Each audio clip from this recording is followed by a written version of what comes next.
नमस्कार मैत्रिणींनो, तुम्हाला पण लाडू बघून पटकन बनवावेसे वाटतंय ना किंवा खावासे वाटतंय ना? चला तर आपण झटपट असे लाडू बनवून घेऊया.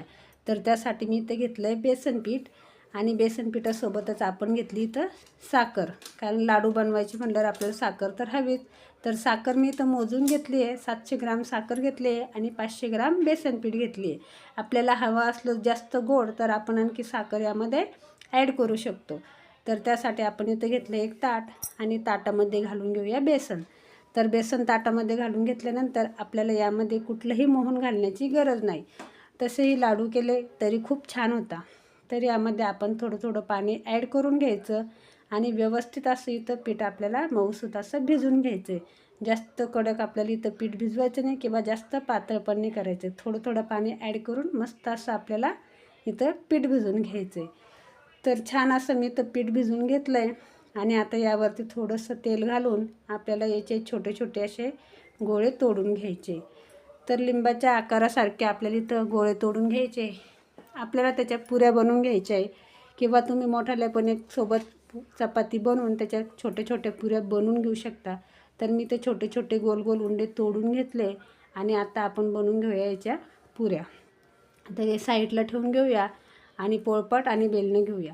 तर मी थोडंसं पोळपाट आणि बेलण्याला पण इथं तेल लावून घेतलं आहे, जेणेकरून आपल्या बनवलेल्या पुऱ्या याला चिटकणार नाही. तर मी इथं छोटे छोटे गोळे तोडून घेतले आणि आता त्याच्या पुऱ्या बनवते. तर पुऱ्या बनवता वेळेस आपल्याला थोडीशी काळजी घ्यायची. जास्त जाड किंवा जास्त पातळ आपल्याला इथं पुऱ्या बनवायच्या नाही. पातळ बनवल्या तर कडक होता आणि जाड बनवल्या तर आतमध्ये पीठ कच्चं राहतं. त्यामुळे मीडियम साईजमध्ये मी इथं पुऱ्या बनवून घेतल्या आहे. तर अशाच पद्धतीनं आपण एक एक करून सर्व पुऱ्या आपल्याला इथं बनवून घ्यायच्या आहे आणि मस्त अशा आपल्याला इथं पुऱ्या बनवून झाल्या आहे. तर सर्व पुऱ्या इथं बनवून झाल्याच्या नंतर आपल्याला ह्या पुऱ्या आता इथं तळून घ्यायच्या आहे.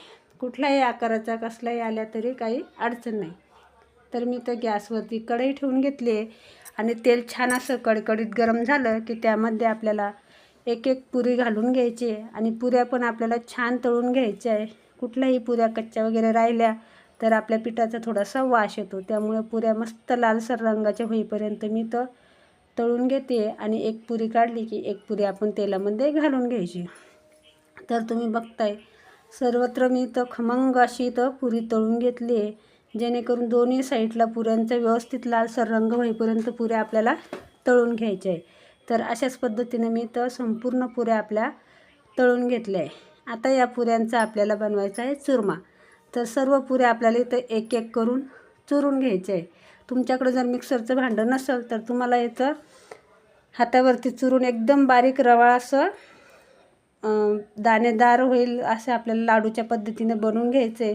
किंवा आपण मिक्सरचं भांडं असलं थोडंसं जाडसर पण ठेवलं तर मिक्सरच्या भांड्यामध्ये ते बारीक होऊन जाते. तर आता आपण हे साईडला ठेवून घेऊया आणि आता आपण करूया चाचणीची तयारी. तर चाचणी बनवण्यासाठी मी तर 1.5 ग्लास पाणी घेतलं आहे. तर त्यासाठी आणि 700 ग्राम साखर घेतली आहे. तर आता ही साखर आपण पाण्यामध्ये घालून घ्यायची आणि चाचणी आपल्याला याची तयार करून घ्यायची. तर चाचणी तयार होत असताना आपल्याला ह्या चुरमा बनवलेलं आहे त्याचं मिश्रण आपल्याला मिक्सरच्या भांड्यामध्ये घालून थोडं थोडं याला बारीक दळून घ्यायचं आहे.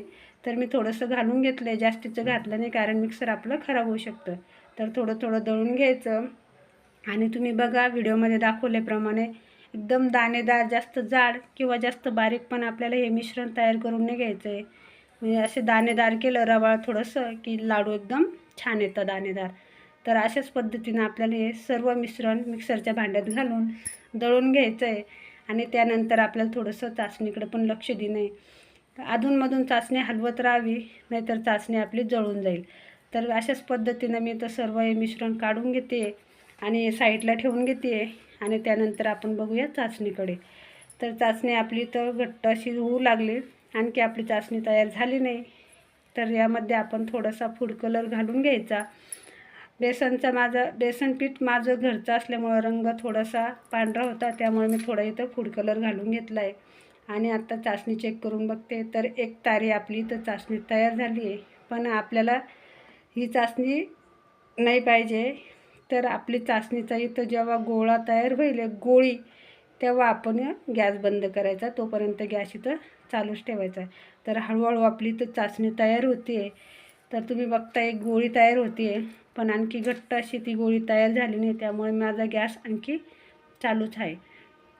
परत एकदा आपण हे थोडंसं चाचणी प्लेटमध्ये घेऊया आणि त्यामध्ये टाकून बघितली तर आता तुम्ही बघताय थोडंसं आपली तर गोळी तयार होती आहे. पाण्यामध्ये घालून चेक केलं तर हाताला चटकाही बसत नाही आणि आपल्या चाचणीची तर गोळी तयार झाली की आता आपल्याला इथं गॅस बंद करून घ्यायचा आहे. तर तुम्ही बघताय आता व्हिडिओमध्ये आपली चाचणीची गोळी तयार झाली आहे. मी इथं गॅस बंद करून घेतला आहे. गॅस बंद करून घेतल्याच्या नंतर आपल्याला ही चाचणी खाली काढून घ्यायची आहे आणि आपण बनवलेल्या ह्या दाणेदार पिठामध्ये आपल्याला ही घालून घ्यायची आहे. तर मी विलायची पावडर घालायचं विसरून गेले होते, त्यामुळे मी आता इथं अर्धा टीस्पून विलायची पावडर घालून घेतलं.